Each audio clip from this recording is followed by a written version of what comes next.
नमस्कार। हमारी इस लर्निंग सीरीज में सबका स्वागत है, खासकर उन सभी का जो सिविल सर्विसेज या स्कूल की तैयारी कर रहे हैं। तो आज हम क्लास 11 एनसीईआरटी का एक बहुत ही दिलचस्प चैप्टर देखने वाले हैं, भू आकृतियां और उनका विकास। इसमें हम ये समझने की कोशिश करेंगे कि हमारी पृथ्वी की जो सतह है वो लगातार बदलती कैसे रहती है, कौन सी ताकतें हैं इसके पीछे। चलिए देखते हैं कि आज हम क्या क्या कवर करने वाले हैं।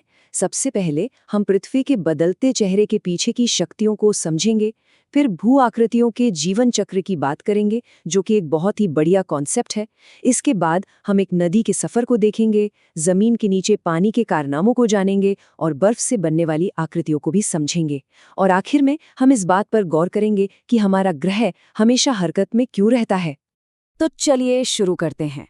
हमारी पृथ्वी की सतह आप कह सकते हैं एक तरह का मैदाने जंग है। एक तरफ है अंदरूनी ताकतें जैसे ज्वालामुखी और टेक्टोनिक प्लेट्स की हलचल जो जमीन को ऊपर उठाती हैं, पहाड़ बनाती हैं। और दूसरी तरफ है बाहरी ताकतें जैसे हवा और पानी जो लगातार इस उठी हुई जमीन को काट छाट कर घिस कर बराबर करने में लगी रहती हैं। अब इससे पहले कि हम और गहराई में जाएं, एक बहुत ही बेसिक सवाल से शुरू करते हैं। जब हम ये शब्द सुनते हैं भू आकृति या लैंडफॉर्म, तो इसका असल मतलब क्या होता है? देखिए, सीधे साधे शब्दों में ये जमीन का कोई भी एक हिस्सा हो सकता है, जैसे कोई पहाड़ी या कोई घाटी। और जब ऐसी ही कई मिलती जुलती भू आकृतियां एक साथ होती हैं तो वो मिलकर एक भू दृश्य यानी एक लैंडस्केप बनाती हैं। तो ऐसा समझ लीजिए कि भू आकृति पजल का एक टुकड़ा है और भू दृश्य वो पूरी तस्वीर है। अब आते हैं इस चैप्टर के सबसे मजेदार आइडिया पर, और वो है किसी भी लैंडस्केप के बनने बिगड़ने को एक जिंदगी की कहानी की तरह देखना। बिल्कुल सही सुना। हर भू आकृति की एक शुरुआत होती है और वो भी इस वक्त के साथ, बिल्कुल हमारी ही तरह, जवानी, प्रौढ़ावस्था और फिर बुढ़ापे से गुजरती है। ये जो लाइन है, ये इस पूरे चैप्टर का सार है, उसका दिल है। ये हमें लैंडफॉर्म्स के विकास को समझने का एक फ्रेमवर्क देता है। मतलब हम सिर्फ पत्थर और मिट्टी को नहीं देख रहे, हम एक पूरी कहानी को परत दर परत खुलते हुए देख रहे हैं। तो सवाल ये है कि ये लाइफ साइकिल दिखता कैसा है। देखिए, जब कोई लैंडस्केप युवा होता है तो उसमें बहुत जोश होता है, मतलब कटाव या इरोजन बहुत तेज होता है, जिससे खड़ी ढलानें और गहरी घाटियां बनती हैं।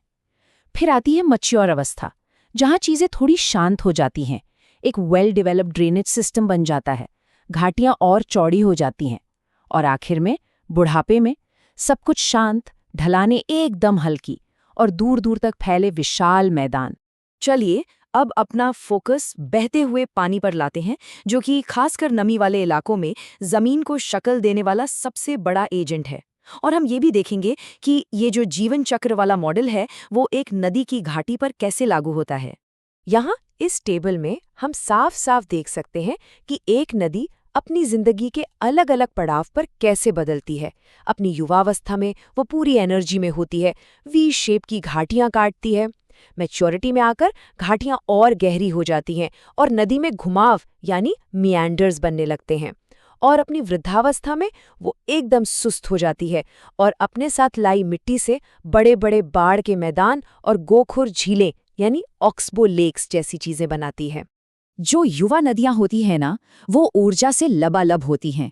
उनकी सारी ताकत नीचे की तरफ काटने में लगती है और इसी ताकत से वो जमीन को एक मूर्तिकार की तरह तराश कर घाटियां और गॉर्ज जैसी शानदार आकृतियां बनाती हैं।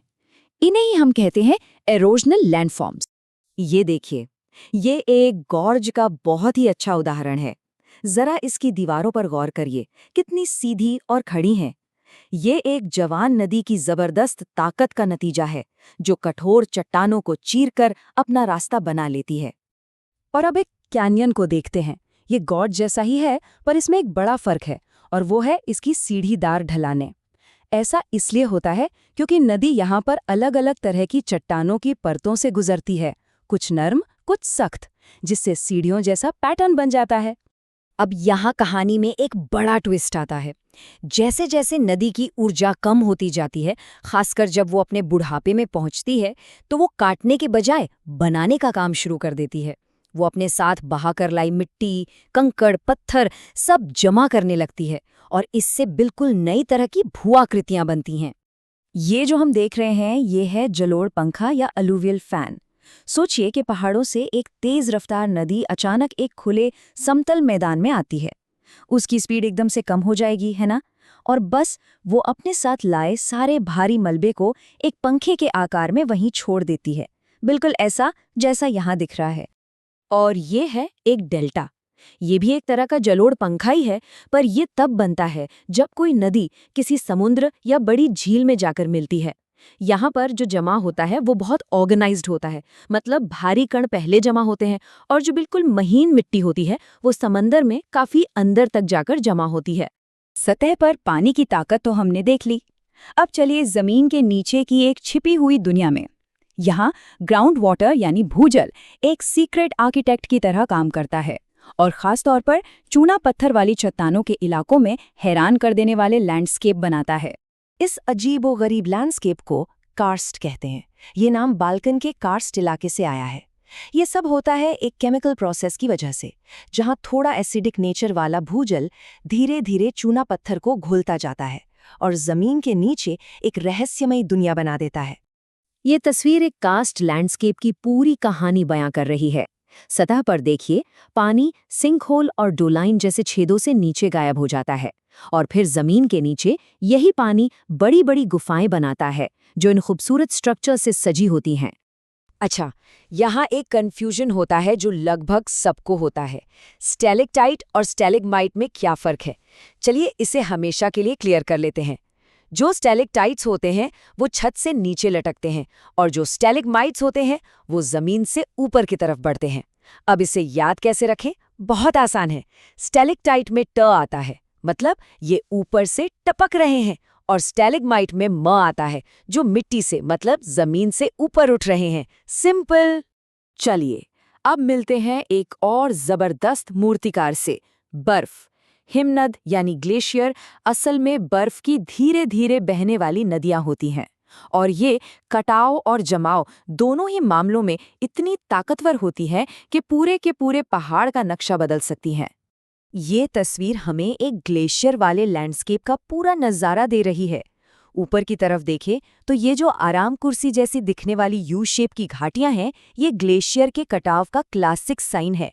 और घाटी के निचले हिस्से में ग्लेशियर के पिघलने के बाद पीछे छूटे मलबे से बने मोरेन जैसी आकृतियां दिखती हैं। ग्लेशियर कुछ बहुत ही खास तरह के लैंडफॉर्म्स बनाते हैं।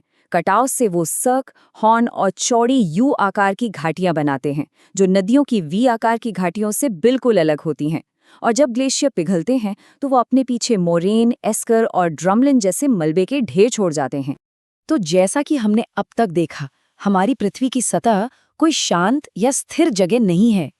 ये एक लगातार बदलने वाला सिस्टम है जिसे पानी, जमीन के नीचे का पानी और बर्फ जैसी ताकतें हर पल एक नई शक्ल दे रही हैं। ये एक ऐसी कहानी है जिसका कोई अंत नहीं है। और इसी एक सवाल के साथ आज की चर्चा खत्म करते हैं। जिन प्रक्रियाओं के बारे में हमने आज बात की, वो इसी वक्त कहीं ना कहीं काम कर रही हैं।